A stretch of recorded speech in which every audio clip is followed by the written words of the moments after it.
Shalom, kita bertemu sekali lagi dalam renungan harian kita pada 8 November 2022.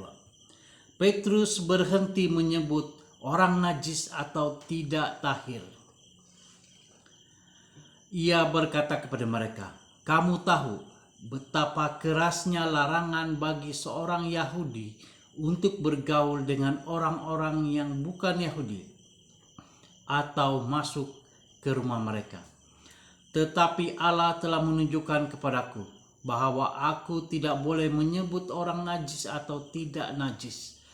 Kisah Para Rasul 10 ayat 28.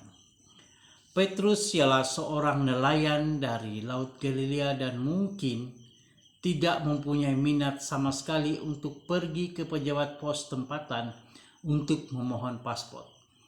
Faktanya adalah sangat sedikit orang yang mengembara jauh pada zaman itu, dan individu-individu pada asasnya dilahirkan, menetap dan meninggal dunia di bandar yang sama di mana mereka membesar.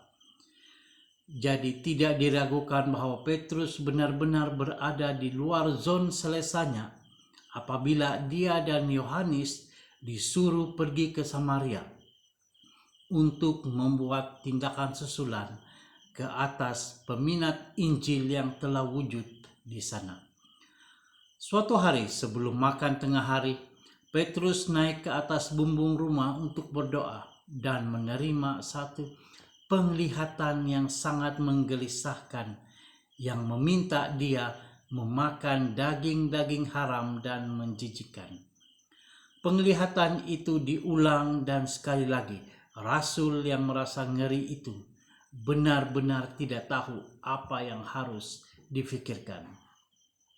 Sementara itu, beberapa hamba dari Cornelius telah dikirim untuk mengambil Petrus dan membawa dia ke rumah tuan mereka supaya Rasul Agung itu boleh mengajar Alkitab kepada mereka. Keesokan harinya, Petrus membawa beberapa lagi anggota gereja karena dia cukup tahu untuk melawat orang-orang bukan Yahudi di rumah mereka adalah bertentangan dengan polisi, dan dia pasti dikritik serta dipanggil untuk memberi laporan tentang mengapa dia berada di rumah orang bukan Yahudi yang najis. Sama seperti kisah pertobatan Saulus. Apabila malaikat datang kepada Cornelius, tidak ada penentangan di pihaknya untuk memanggil Petrus datang ke rumahnya. Sebaliknya, Petrus jelas sekali terpaksa mengheret kakinya dalam setiap langkah di sepanjang jalan.